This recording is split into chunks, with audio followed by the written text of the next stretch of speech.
Dumela, Saubona, Sakpase, Namaste, Upshin, Dubro Otra, Assalamu alaikum, Hotep, Buenos dias, Bonjour. What's going on? Good morning, everyone. Welcome to season 3, episode 2. And this is Doriel Inez Larrier of Larrier's Educational Resource Network, where I plant seeds to help you grow. I am so beloved, like tickled orange and red and all the great colors the African people are in, all the shades of melanin to wrap up African Heritage Month. Of course, this is only the focus, as Dr. Carter G. Woodson would have us do, to focus on that which we already do, live, love, and learn about during the other 11 months of the year.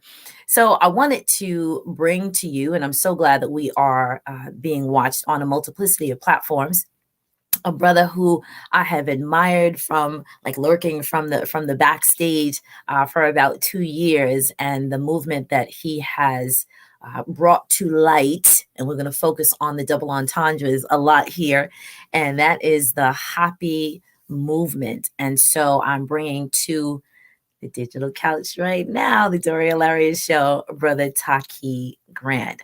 Welcome ye him. Well, hey, how you doing? Hotep. Thank you for having me. How's everything? Yeah, we are excited. We're excited. We're wonderful. I have, again, been like praying for this moment and pouring libation and all of that for many, many months. Wow. I don't even know how to respond to that, but thank you. Thank you so much. Thank you. Excellent. It's an honor, and I'm humbled, I'm humbled, definitely, extremely. Excellent. So first of all, I have to make sure that I show that in my background is now added to the display, right? The HAPI Black Excellence in Unity. I was blessed to be a part of the conference. I was blessed to be a person that sat in the back, but I had to make my pitch. I had to show up and say, like, excuse me, sir. Can I have a conversation with you? I just had to do it. And here we are a couple weeks later. So for those of you who do not know who is on the Doriel Larrier Show in the digital couch hot seat is Brother Taaqiy Grant. Now, this is a brother just from another borough, because I know he's uptown in the Bronx. Am I correct? Well, that's where I'm from. I'm Queens now, but the Bronx is my home. Yeah. My friends will argue with me. They say, you've been in Queens so long, you might as well say you're from Queens. And I'm like, no, the Bronx is always going to be home. That's okay. Then you can slide over to Brooklyn. It's all right. Actually, I was in Brooklyn for a while too. Brooklyn was definitely a part of my home, especially in the conscious development. I was on Bushwick Avenue for a long time. Okay. So then that's definitely a part of this conversation today. So let me just introduce you to the group. So this brother, if you do not already know who he is the founder and the co-executive. Like there's all of these titles that you are enveloped within, but focus on the HAPI movement. So as my dad would say, God bless his soul, the Reader's Digest version, the HAPI movement is what? And then we're going to get into the focus of the conversation about education and transferring the information from generation to generation. Wow. And the HAPI movement itself, I tell you, Doriel, and this is really interesting because I see you have here co-executive producer of Nubia and the Tekhen. After Nubia and the Tekhen was completed, it took a long hiatus. Actually, we started working on HAPI immediately. And when I first started working on HAPI, the premise was just to talk about the relationships of the kingdom of the Nile. I feel that to dispel any myths of Egyptology or the notions of Egypt being in the Middle East, you have to really deal with the relationships of the kingdom of the Nile, particularly Nubia and Egypt or Kush and Kemet, or however you want to refer to it. That is essential because that is the way by which Kemet is taken out of Africa and Egypt's placed in the Middle East by showing some type of enmity between the two groups, right? But when you kind of accept their mass associations of who the people were, you'll get very confused by it. So unraveling that mystery and really kind of putting everything in its proper context helps us understand history a lot better and helps us really understand the various different groups in that region. So HAPI was originally thought of back in 2011, right after the Tekhen. And I called it HAPI because that's the main thread or the commonality those two groups have is the HAPI River. For those that know, HAPI is the original name for what I like to call the Africans that lived along the Nile called their river, the HAPI, right? So it wasn't enough at that time. So it just wasn't complete. So it was kind of shelved for several years. And one of the reasons why I shelved it because I just didn't want to do another film that just was like historically based. You know, because people they'll watch it, and then they'll go on their lives. You Right. know, they'll get educated. Say, that's nice, Yeah, and then they nice. move on. Right, they move on. It's not enough. We need more. And I was like, there's other documentarians out there doing films. So I was like, you know what? We did the first two. There's something's missing. And his brother Rock, who's an ancestor now, he just kept urging me to do another film, and I wasn't really kind of interested in doing it at the time. And finally, we had like one more additional conversation. We started talking about economics, and once that kind of clicked in, I was like, wow, there it is. And I started kind of realizing what I was already working on was already really, in a sense, talking about economics. When you talk about relationships, economics really start with the relationship between people, right? And the relationship that those two kingdoms held, a lot of times it was based on economics. They needed each other. The relationship they formed was like it was a dependent relationship because they needed goods and services from each other. So it was back and forth, and a lot with other African kingdoms. So trade and commerce was a huge thing in the ancient times, tremendous, particularly when resources was something that was not so readily available. Certain types of resources wasn't available in your ecology. And can I ask a question? So, sure. And so this is two things. Did you study film production, and did you study African history or economics in school, wherever school was, that said, I have enough information and enough knowledge, I'm gonna go do this? Because I'm always about the track. I'm always about what is the career track, or what is the track or the journey that people are on that get them to do the things that they do. Like me, I have a show because my teachers back in elementary school said, Doriel, you talk a lot. And I'm like, well, I'm gonna make it work for me. So, and then I'm a teacher, I'm an educator, and then I do this. So how did you even get to this point where, yeah, I'm gonna push the live button, and I'm gonna record all this stuff? So I want to kind of finish the HAPI movement because it's right there. And I'm gonna come to those questions. So we started doing the film of economics, or really more so the role of economics in the development of civilization, which is a subtitle, which is so important because economics impacts everything that we do. And I'll just sum it up by this: we have to see economics as more than just money. When we realize that economics is basically the interrelationship between humans and nature, interrelationship between humans and each other, between ourselves and the divine, everything that we do is an economic relationship because it's a give and take. We talk about things like farming and planting. You're planting seeds to get something in return. So all this is dealing with some type of economic. We talk about the reciprocity is all based on economics. So, we put HAPI together.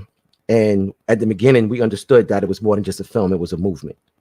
And we look at some of the things that are taking place now, and the movement itself is still forming. We have some things that we're working on, and just in regards to just doing what Professor Smalls called, and I love this title, the New African Renaissance.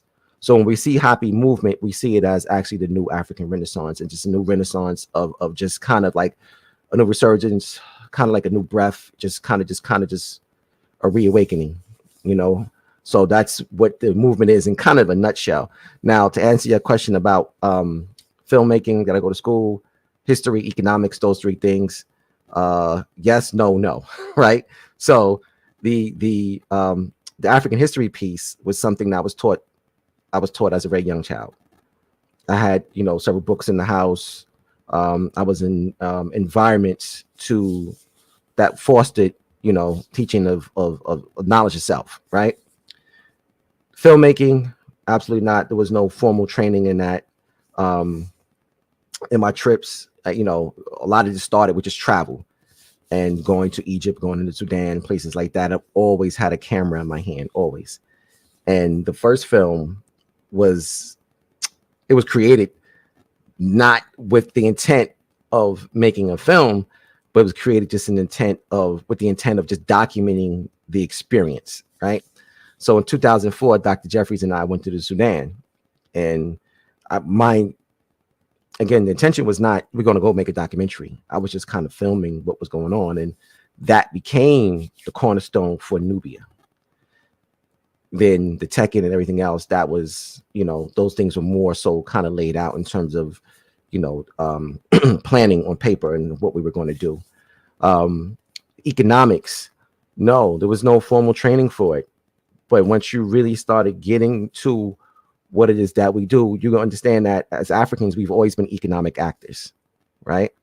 So it's in our blood, it's in our DNA to understand economics, because understanding economics, understanding your ecology, because the root word of economics is eco, and we understand our ecosystem. So once we understand what it is that we do from a more universal standpoint, you kind of have a better idea of how to manage your resources, your money, and et cetera, your relationships. One of the things I said at the Happy Day of Black Excellence, we was on a panel, was understanding just wealth, what it looks like. And for me, I say all the time, I'm not necessarily rich now, but I'm extremely wealthy because my wealth comes in my relationships, and understanding the relationships, understanding how to work in those relationships to essentially move the HAPI movement forward, right? Because the HAPI movement is built on relationships. It's built on just working with people. It's built on that's why we have on that bag, Black excellence is unity. So that's really for us, like, kind of our mantra in terms of what it is that we're doing and how we're going to move this experience forward. Excellent. And those of you who will come in live or on the replay, make sure you take your own notes. I am the note taker. I am the stream team. And so you may see me mute my mic. It's because I don't want you guys to hear me typing. I take lessons. And so from whatever is said, whatever gems are dropped, whether they be intentional or, as I say, like the aha moments, or my vernacular, it would be like that'll preach. That's what I'll type in the comments for us to sort of reflect upon, or people that will sometimes just read the comments later and say, okay, what did we talk about? So thank you. Thank you very much. I just wanted to finish this one. Wealth is based on relationships, which is fabulous. And so this is a perfect example. So you would probably say to like the community, okay, so Doriel is that person that like she comes in our streams and she makes comments, and we kind of notice that like she takes notes. And then you recognize like, wait a minute, why is she doing all that? Because when people are having conversations, as I say, there'll either be things that are intentionally that they said, like part of your little notes or your script. And then there are just certain authentic gems that will be dropped. And it's like, wow, I need to remember that. That's where I come in. So I've done that enough that I'm like, wow, this is such powerful information. And so now I want to get into part of the conversation about why this is important for the next generation. And so I'll go back. And at this point, I don't mind saying it's about 30 years, 3 decades, when I was an undergrad and I was shepherded to First World up in Harlem. And so I remember sitting, in the back of the room, listening to Dr. Ben, listening to Dr. Clark, listening to Dr. Van Sertima, listening to Francis Cress Welsing, listening to Haki Matabuti, listening to Maulana, like in person, in flesh, and not really just knowing that they were these big, amazing people, but not really fully grappling with who they are in the diasporic conversation. But just knowing that if City College is filled like this, and we were online for an hour in the freezing cold, they got to be something good, right? And then, afterwards, being blessed with my brother, shout out to Baba Kafra, who is, he's my soul. He is my soul. He is the person who has ushered me through a lot of, I would just say, diasporic conversations and pushed my thinking, like gave me the copy of the Husia, gave me, the African origins of civilization, all of that work and everything, and then say, well, next time you go to the bookstore, you look on these shelves in these stores because they're not in the regular bookstores. And so as I look at how these elders have made their way up the ladder, and I look at who's taking up the mantle, right? Who has been given the torch to pass on. I'm looking at my peers and in the different realms that we exist in, who is taking that knowledge and not just taking that knowledge and, let's say, reciting it or repeating it, but then reinventing it and making it their own, so that we can, not that I'm asking myself to be like that person, but I am definitely asking myself to carry on that message and to bring it to the next person. And so that's why I was very excited to find your work, to meet you and Sister Felicia. Shout out to Sister Felicia. I'm hoping that she might pop on, and surprise us at some point. But if not, I've spoken to her also. And to just see how we can transfer this work on. And so I was extremely amazed and proud to see the work that you did in a video format or in a movie format that can transfer the information for those who have an ear to hear. Some people are going to read a book like the Hosea, right? Some people are going to read a book like The African Origins of Civilization or Black Athena. Some of those works are pretty deep. And then some can consume, because we're in the reels and the TikTok world, some people will absorb the information in a movie format. And that's why I was very excited to not only meet, but greet and engage and to try to carry this information to a wider audience. So what is the importance? Now, you said that you were in a household that had literature. Mm-hmm. How do you, now that you are a little bit older and you could sort of look back at those memories, who were the people that brought the information to you? How did they encourage you to absorb it? And then how did you get from then to actually going on a trip, to the continent? Because that's not in everybody's purview. No. Right? No. It's not available to everybody, but some people are open to it. So how did you get from that to that? Wow. So I my stepfather was a Nation of Islam, and so it was always Malcolm X in the background playing, Farrakhan playing on the radio. And this is a very young age, 4, 5, 6, 7, 8, So those things were there. Marcus Garvey was on the wall. Stolen Legacy, Destruction of Black Civilization, ISIS Papers. Those books were just laying around the table. They were just always laying around. And shout out to the ISIS Papers. Yes. Yeah, my copy is all beat up. Yeah, all those works, those great works were like there. And when I was a kid, I wasn't necessarily in myself entrenched, even though it was around me. I wasn't like just straight running towards it. I was a part of the system. I was American boy, wanted to be American, and I was caught up in the Matrix. And it wasn't until about maybe the 9th grade when I read Destruction of Black Civilization that my life took a turning point. And just telling this story always, for me, it was the point where I can kind of pinpoint and say, this is when things changed. And it changed when I read that book and I discovered something I didn't have prior, and that's Black heroes. So there were people in that book that I saw myself wanting to be like, right? And, right now there's this craze in our community over Black Panther, and which is a fictitious European figure, right? But when I read that book, I learned about real Black Panthers. Those who this story is emulating, and those are the people I said, damn, I want to be like, right? So that revolutionized my thinking immediately. It was like they went to sleep one way, woke up a different way. Literally, that's what I came to school, told the teacher, my name is Menace now, and Kefra. So I took the names of people I was reading, and I was like, though that was my name, so don't call me this, So that's when it really, really took place. And like I said, it was about 14. So as I fast forward, once I realized that I wanted to now visit the places that Chancellor Williams talked about in the book. You know, he talked about, Egypt, he talked about Nubia, he talked about all these different places. And I was like, damn, I need to go there. And once I got the means to do it, which was about maybe 10 years later, I took my first trip, and it was actually coordinated through the African Portrait with Baba Watusi Branch. Yes, shout out to his memory. Yes, he helped me in my first trip to Egypt. That was in 1999. And first time there, it was like, it's like, wow.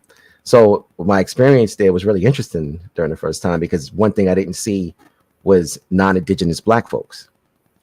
And I was like, well, damn, all these people from all around the world is here. We're the Black people that's visiting. Okay. Why aren't we more interested in something that belongs to us in terms of, our lineage and our heritage?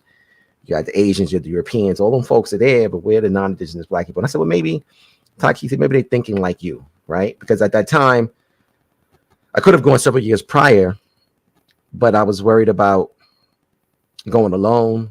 I was worried about money. I was worried about all these different things. And finally, I was like, let's just go. I was like, all right, come on, let's just go. And this is where everything starts here, because this is where our kid tour starts. This is where we start bringing people. So I started organizing the trips from about 2001 to the present. Okay.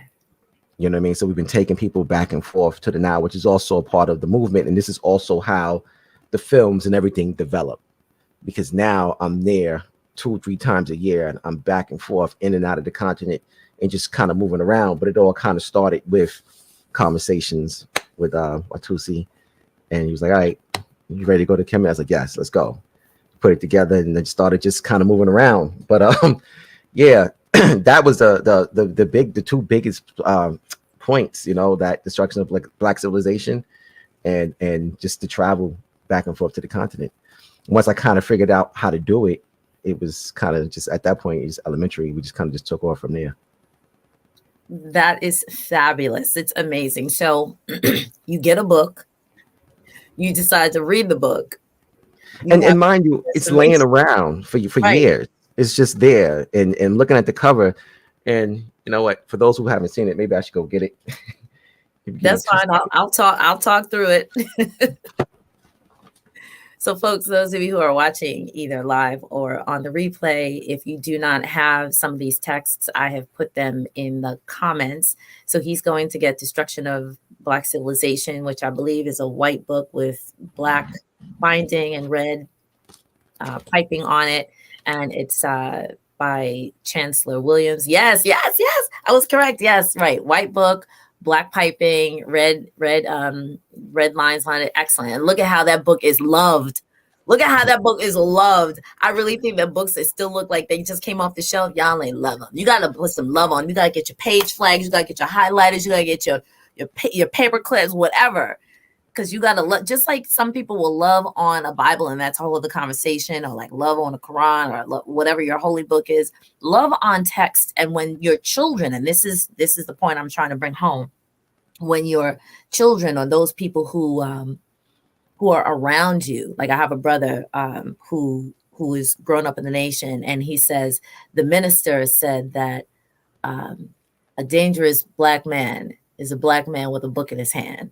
And so I guess one of the lessons is that Black men should always walk around with a book in their hand. So wherever they are, people are like, "Ooh, that's an image of what? An educated brother, a brother reading." Because when a brother reads and a brother gets knowledge, he makes his community better. You have walked around with that book.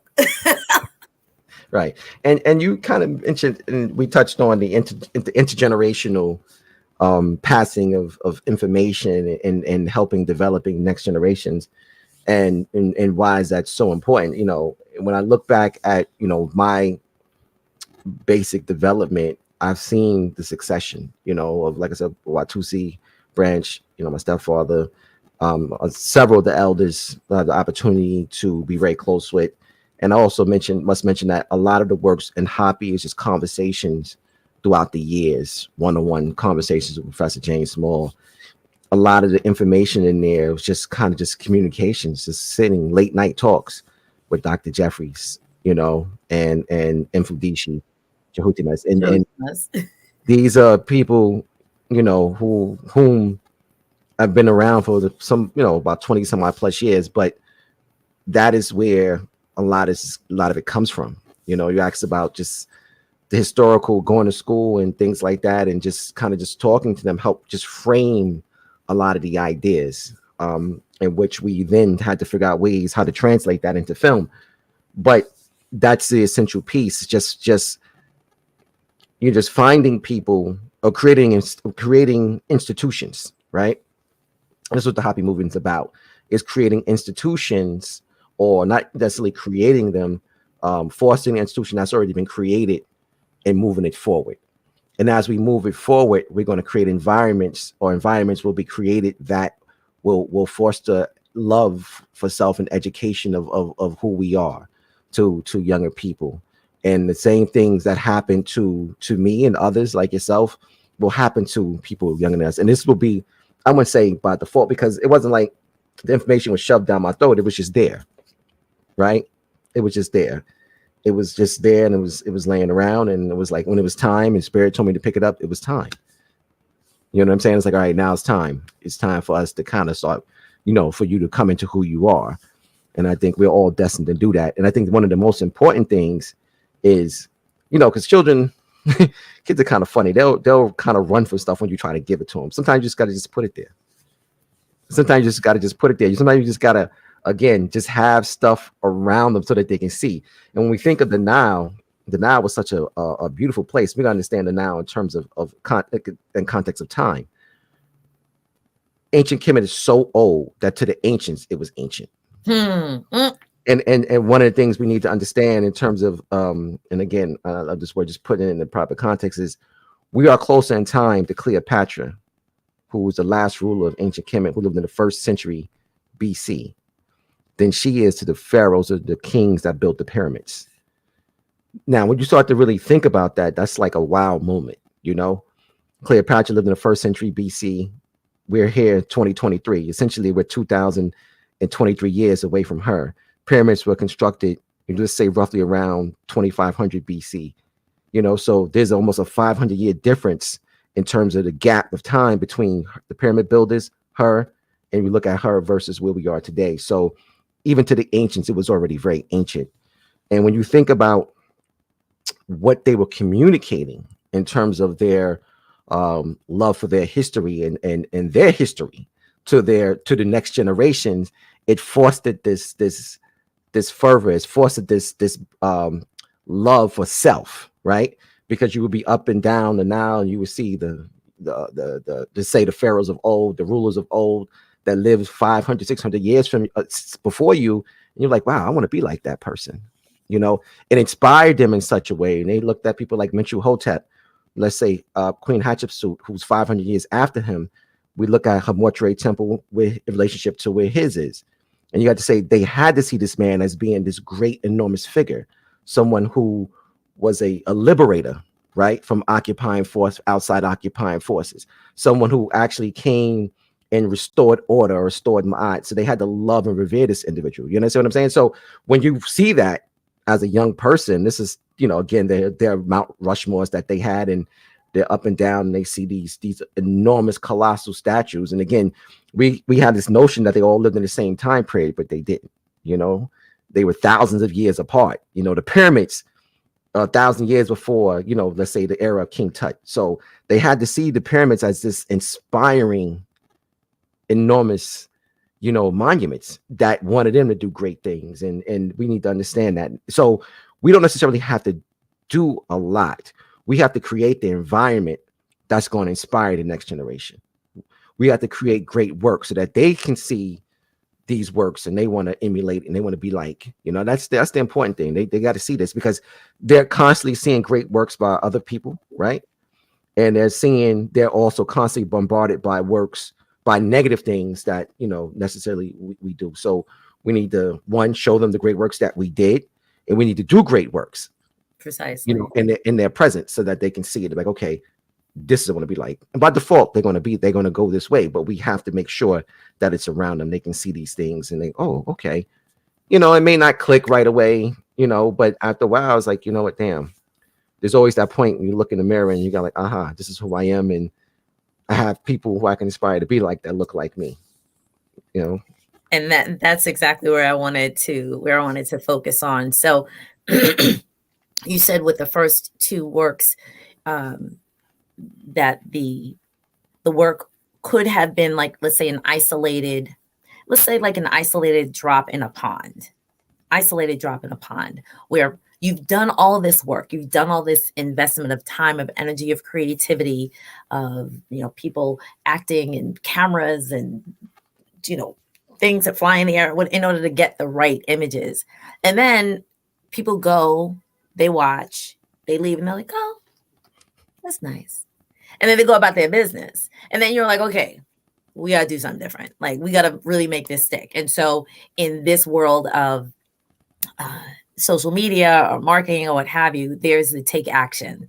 And so in my mind, from the consumer's perspective, this is in my mind, you have created the HAPI movement as a moment to take action because you're building in all of these levels of engagement, all these levels of learning. And so you're allowing the film to be watched, of course, by people in order to, study on their own. And that would be sort of like the tapes, which I don't bring the tapes. I actually still have tapes by Dr. Ben and like Dr. Clark and Amos Wilson, like regular cassette tapes from 30 years ago, right? From First World. And there are times that, I don't even have a cassette player anymore, but how can I like digitize this? How can I pass this on? And so now you're taking it into, okay, it's now a movie. But in my mind, my hashtag is push the live button. When you push the live button on a weekly or biweekly basis with all of these great people to keep their stories alive, and that's what I've been focusing on as well, you're allowing it to be captured in a way that is consumable to people who have the ear to hear. Now we're getting into, like, I'm recording it for people in this time, but also for generations moving forward.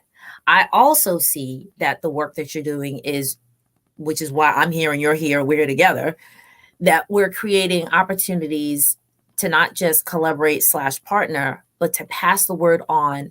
So that little drop in one pond now actually has a ripple effect where in other ponds or in other rivers or through tributaries, into a dam somewhere, because all those drops of water, all those pieces of information and pieces of knowledge can be transferred to other places. And so like your family had,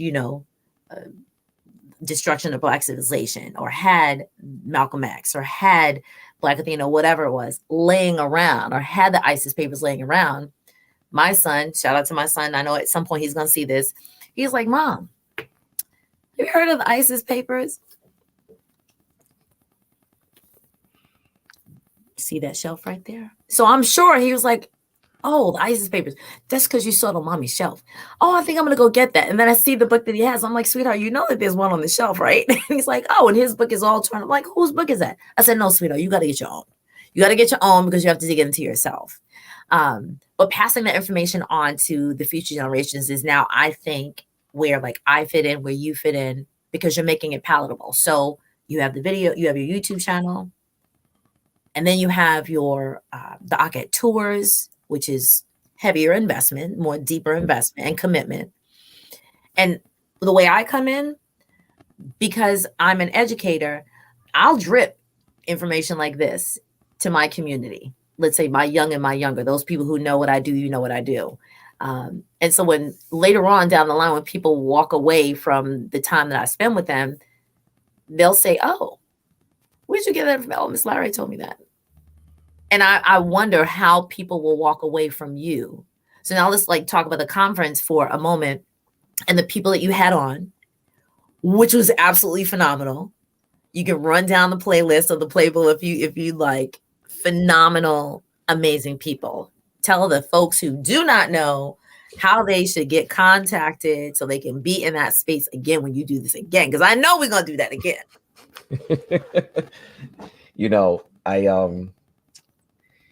And I'm sorry, I'm very biased to Nile Valley civilization. I love their model.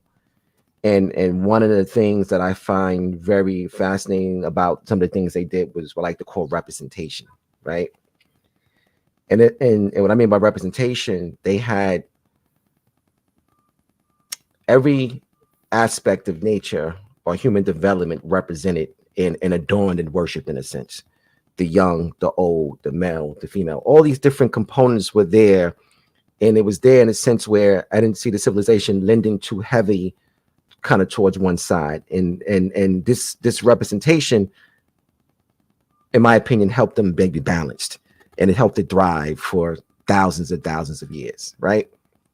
So I think one of the things that one of the problems we've had in our community is we may have been leaning too heavily towards certain sides where there wasn't enough attention paid on, generations to follow or certain other aspects of our demographic, right?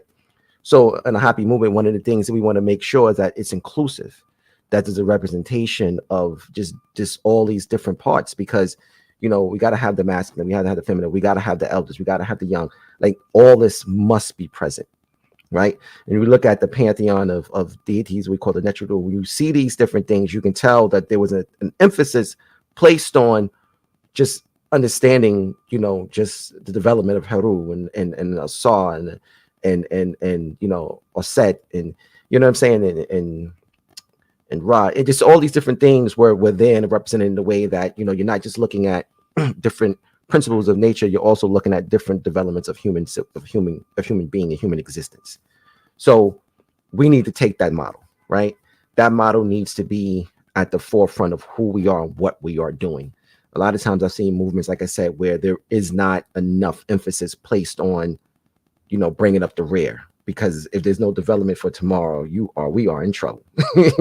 You know what I'm saying? We are in big trouble.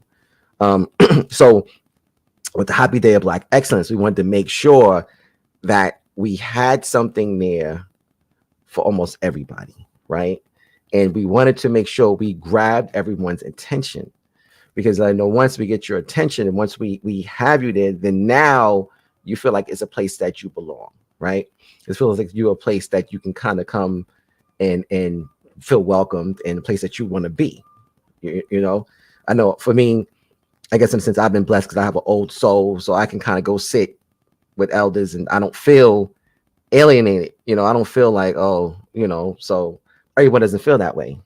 Everyone doesn't feel that. So we need to kind of figure out ways how to bridge those gaps, right? How to bridge those gaps. So we wanted to have a young spirit to the event, like have the exuberance of the youth, but also have the wisdom of the elders. And I like that combination, and also making it in sense a Pan-Africanist movement as well, and having it inclusive in terms of just the African diaspora, right? So one of the just opening up with, we had the word I'm about to say Baba Allah, but that wasn't the name of the Ghanaian dance ensemble, but it was Ayamina Kete. They were there, and they were the drummers, and then they were my cousins, actually. They were your cousins, actually? Okay. We also had Dr. Susan Tata from Cameroon. Yeah, I'm gonna be speaking to her next week. Yay! And that was the first time we actually, saw her in person. So it was an amazing thing for us too, because a lot of times we work with these people and we do this work, digitally. But this is so important because as Black people, we need these types of events. This is how we draw our strength from each other, and just to be in that environment with people like, we've worked with thousands of miles away, because she's in Germany, right? And to have her here to be a part of that experience was monumental. So that was the foundation. And we had, our brother, the chief, he did the pour the libation, and all this kind of opened up. And so we had that element, right? Then you had, Professor Small, Kaba, and Fudici Jehutimes. Those are like the cornerstones in terms of just anchoring down the wisdom piece, Dr. Georgina Falou, who gave us a fantastic understanding of economics. She's an economist. She's also in the HAPI. before I get into this piece, I just want to go back to how it began, because this is the important part, right? So this is Heavy is the Crown, and this film was produced by brother Amadeus Christ. And the whole event kind of came up just in a conversation that he and I had in regards to him wanting to come to New York and doing a film screen. I said, listen, I said, we have some of the same people in both films. So I was like, why don't we just figure out a way how to kind of coalesce and work together in terms of just bringing this event. But this was like really, really in the beginning stages before it really kind of took the shape that it did. It started with just that conversation. And normally, you figure you have two, I guess, competing kind of, we're in the same kind of market, HAPI and Heavy is the Crown, but it's like, why, instead of competing, let's figure out ways to work together, right? And that's one of the messages in HAPI, like we said, Black excellence is unity, right? So instead of like competing and saying, we're trying to get sales in the same market, let's figure out ways where we can collaborate and work together. And that's what we need to do. So the event was built on that. Let's just say that was the foundation. And everything else kind of came afterwards, the panels, the elders, and all that. But we also want to mention Brother Rizza Islam, who is someone who has the ear of the youth.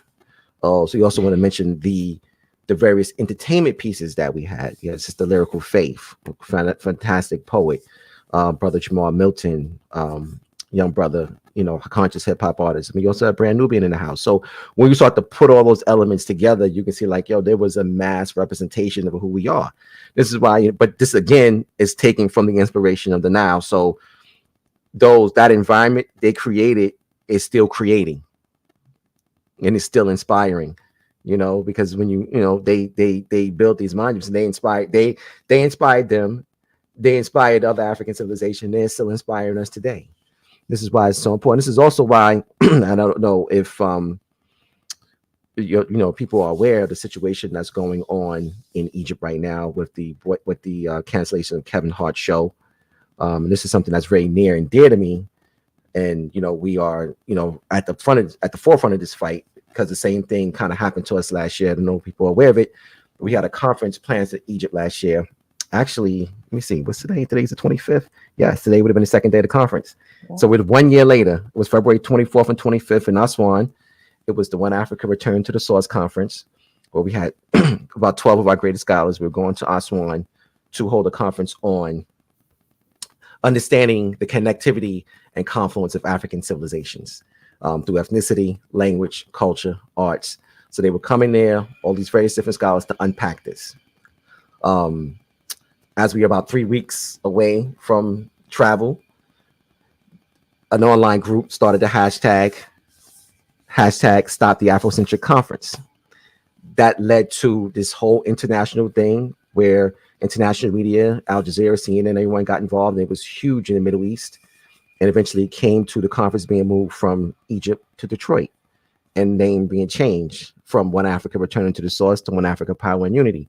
Reason why I changed the name, because I understood essentially the moment we were in, and that we cannot be stopped if we're unified, right? So fast forward a year later, we're back in the same situation we were last year. So there was some unfinished business that we didn't complete last year, but we'll complete it this year. And one of the things, as I was looking at what happened with Kevin Hart, it started with an online petition through change.org. And these people in Egypt, a certain group in Egypt, organized this petition. And they were looking for about 2,500 signatures to initiate this complaint that they had against him to the Egyptian government to stop him from coming. When I started looking further into it, I realized the same people who started the petition against him did it against us. So when we say these things about we have enemies and people are trying to stop what we're doing, the collective, just Black consciousness movement, we need to understand that this is real, and we live in the real times, and that it's not being made up. This is not some conspiracy theory, anything like that. This is real. And I hope that this is a moment in time for us where we recognize where we are as a collective, and we begin to educate ourselves and empower ourselves. And, so we're this couldn't all happen, I want to say, at a divine time. And I feel like, we were called to do this work, and there's no coincidence that we're in this moment again 1 year later. So we're ready for the fight now. Last year kind of caught us by surprise, and we weren't really kind of prepared for some of the things that was going on, but we realized that it's real. So I look at moments like this as, the one door is closing, but it just really means that windows are opening, right? And God is shining down and saying, "Hey, that's all right. I got you." So in my mind, even though you were bringing these masterminds, or however we want to say, whatever the title we want to give these experts to one place to bring it. I think I'm going to be deep right now. Wait, to bring it home, right? To bring it back to the source. In essence, you're telling the people who were trying to stop the greatness, wherever we are, is the source. Because where I am, that's where the greatness is. I could be in Kemet, I could be in Detroit, I could be downtown Brooklyn, I could be in Quaint. Wherever I am, greatness is. So, of course, when the next time comes, and there will be a next time where the greater masses will be. So let's say you had 12 people. Let's just say you had an entourage or a grouping of, I don't know, let's just say 50, 75 people. The next time you roll deep, you're going to be rolled deep in the deep. Maybe it'll be twice the amount, because they are just seeing that you can't stop it. So I'm proud of you, which is why I probably sort of doubled my efforts of like, wait, I've heard this story around the same, right, during this time last year. And that's where I think I became more heavily involved in following the work and seeing again that, you're part of the movement that is carrying the torch in order to pass it on to the next generation and really to this generation. And so I think the last thing I want to just address for a moment is the variety of voices that you had. And I want to give, I usually do a high five in the camera, because you definitely represented the generations, not only generations, you represented different forms of creativity, right? In the music, in the poetry, in the cultural passing on of story, in the historical construct.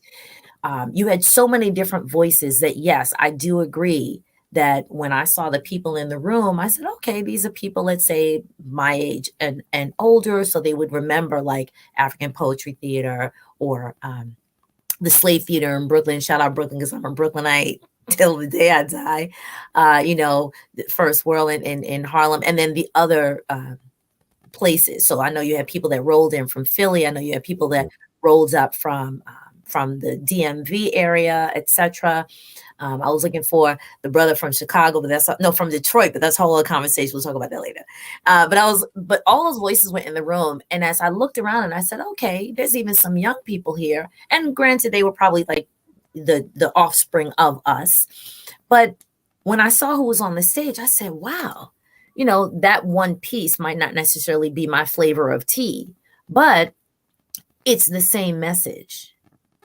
Right. For a generation who's listening. So Brother Rizza, Grand Nubian, when I saw, him on the stage, I was like, oh my gosh, like I remember him from when I was younger. That's right. He's a part of this movement as well. Didn't see it as that at that point because, and this is where voice is crucial, some of the way that the message is delivered falls on the ears of different people. But it's about the message, not necessarily the messenger. But as long as we're bringing people into the fold, I think that's what's most important. And I think that is, so when I actually reached out to you to say, oh, like your generation, and you sort of typed back in the text, like, Doriel, I don't know if you know, but, we're probably around the same age. I was like, really? So I thought that was kind of funny. But then I said, the voices that, or the spaces that we grew up in and how we grew up and who we were around. The fact that you were connected with the African Poetry Theater in Queens, and let's say me, First World, and then Slave Theater in Brooklyn, we were all in the same room. Right. right? And let me say something real quick to that, because I want to again make sure we contextualize that properly. I wasn't just connected; that was family. They lived in my building, so I grew up with Watusi's son. Sekou and I was friends since we were in the third grade. I So heard that. I lived in the first floor. He lived in the 12th floor. So I was always in the house. So we would be in the theater as kids, just hanging out. It wasn't, it wasn't like it was just what we did. You know what I'm saying? It wasn't like, okay, you got to go there. And you say, cool, it was like, I'm going to the theater. We just go down to the theater with him. And we'd be in there and with Watusi, and he'd be just talking, or being there. Dr. Karenga was in there. Dr. Clark, people I've seen first time.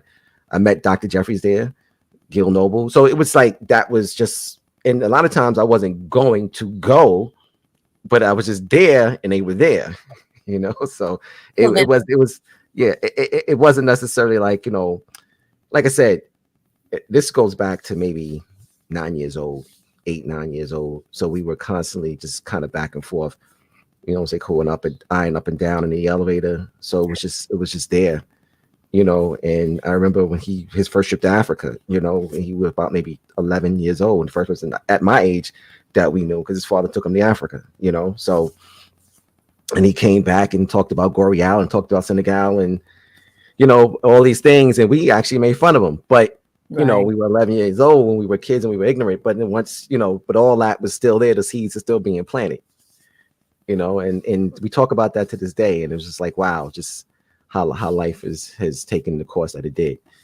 But yeah, so that's the really, really important piece. It wasn't just an abstract institution down the block. It was something that, like I said, it was like family, because he was like my brother. So we were just constantly just moving around. And I think that's probably the point that I'm at this juncture of the conversation. And prayerfully, there'll be other conversations that, we'll be able to have about this work, because I'm all about, again, two things. And that is keeping the story, which is why, for those of you who are maybe new to myself or new to this channel, a couple of years ago, Black families were very focused on, let's have a family reunion, or let's build a family quilt. Let's tell stories. And so some people started getting out the old fashioned, camera in order to collect the stories. And I said, there's something powerful in that, because we're losing an entire generation who, okay, let's say it would be my grandparents' parents, who would have been a part of, definitely, my grandparents were definitely part of the Jim Crow era. Let's put it like that, easily. But their parents were probably the people who came and, let's just say, worked the plantation, not using that word. And so what are those stories? And we've lost a lot of those stories. There are some people who have tried to capture, even shout out to Alex Haley, whatever criticisms people have about him and the actual I'm not with it. But I am, somebody sparked the image in order to tell the stories. And so now people are telling stories, but how are they capturing them? And so I said, in my own little world, or my own little corner in Brooklyn, I want to try to capture the stories of my family and those people who understand that those stories need to be recorded. That's why I started this. So that generations forward, people who I know are connected to me can at least go to my channel and say, oh, she was talking about something that is critical, that is conscious, that is, a cultural transformation of some form. That's why I started this. And so in engaging in these conversations, I am doing what I can I talk about the things that are important to me. Not necessarily important to other people, but important to me. But if somebody else is going to learn from it, and they pick up Chancellor Williams, if they pick up the Husi, if they pick up, the ISIS papers, at least they're like, oh, never heard of this book, but Doriel heard of it. Maybe I should listen to it. So now that's one thing, taking the stories of old and bringing it here, but then taking those stories and passing it on to the future generations so that people will learn. They're not going to see Dr. Ben. They're not going to see Dr. Clark. They may not see Dr. Karenga unless Dr. Karenga comes live through and they are here when he's here, right? But they can see him here. And so bringing that information to people so they can learn from. Also, those people I know, I'm an educator. So as I said, I drip, words of wisdom from these books, and I'll drip the names. And so shout out to Brother Ken Harris, who when he did, I don't know, I think I tagged you when he did that whole thing about who had it right? Booker T had it right. And you know what? Yeah, I am glad you mentioned his name, because as of talking, I was like, I gotta mention him. he was the host and moderator for the Happy Day of Black Excellence, I and he pray to did a have him phenomenal on. job. I hope He he did a sees phenomenal this. job. I'm calling Yes, you out. I want you on here. yeah, yeah. He's a phenomenal person, phenomenal spirit. And when we had the incident last year and moved the conference to Detroit, we had a someone different because he hosted the Power and Unity conference also. And like I knew Ken, we were talking, but not on that level. And once the initial hosts decided they couldn't do the conference or host it, I reached out to him. He's like, sure, absolutely. In Detroit being his home, he just jumped right in. And I was like, wow. I was like, this is what was supposed to happen in the beginning, and it just really, everything that they try to do against us, we used it and it made us stronger and empowered us. So it was wonderful. And that relationship developed essentially there, but it's grown since. And shout out to Dr. Ken Harris, and amazing person, the president of the National Business League, started by Booker T. Washington over 120 years ago, I believe. So, and people need to get at him. Absolutely. Yes, yes. So if we were to end on anything else, who had it right? Booker T. Washington. Who had it right? It's Booker T. Washington. That's right. Ancestors, oh ancestors. I'm so glad, blessed, honored, and privileged to have been able to have you sit on my digital accounts today. I look forward to having you back on another day at some point, and if we Yeah, I can look make forward to being here. Absolutely. the channel fabulous, because what I will be doing is transferring this information like I did on the day after coming from the Black Excellence Tour.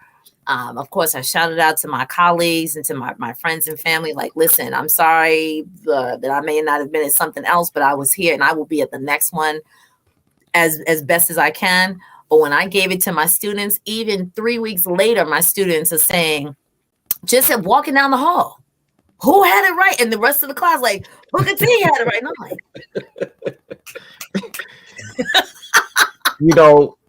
like, And Doriel, there's a lot of times when you do these things, you don't, you just do them, just reacting. And I feel like, the spirit just do what it needs to do. And when you see things like that, you realize you had it right.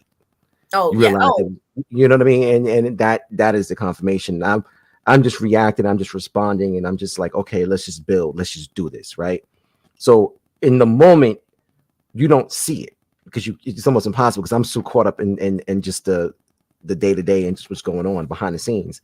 But then when you get a chance to step back and you see the impact, you're like, wow, and it's definitely very special. And I'm honored to, do the work and to be a part of, the legacy and feel like this calling is something that, when it comes, you can't run from, and just got to just let, spirit takes you where you want it to go and just be a part of that. So it's nothing that I feel like I'm doing myself. It's something that I'm just being just a part of that wave.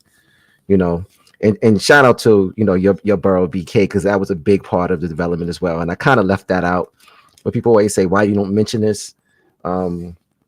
Just being a part of the Ansar community on Bushwick Avenue was huge. I don't know if you know, but if you know, that was a huge part of the story during the adolescent years as a teenager. So that that kind of helped set the stage for everything else, even understanding the Islamic aspects and moving and traveling. That really created that environment to help me make very seamless transitions internationally. excellent. I have to move with the wind at this moment. I am again so blessed and highly favored that God has orchestrated this moment where, as we say in the church world, you did not consider it robbery, but to be able to sit on my couch and have this conversation. So peace and blessings. I want everyone to please stay tuned. Please, of course, as we say in this world, like, comment, and subscribe, share with somebody else, invite a friend.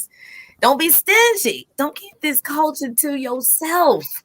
Share with somebody else, because we all need to be healing and growing and thriving together. Okay. Peace and blessings. This is a Learn to Grow You moment where I plant seeds to help you grow. And I look forward to seeing you on the next episode. Again, stay connected to us on Facebook and on YouTube here for the Doriel Larry Show. And I look forward to seeing you all the next go round.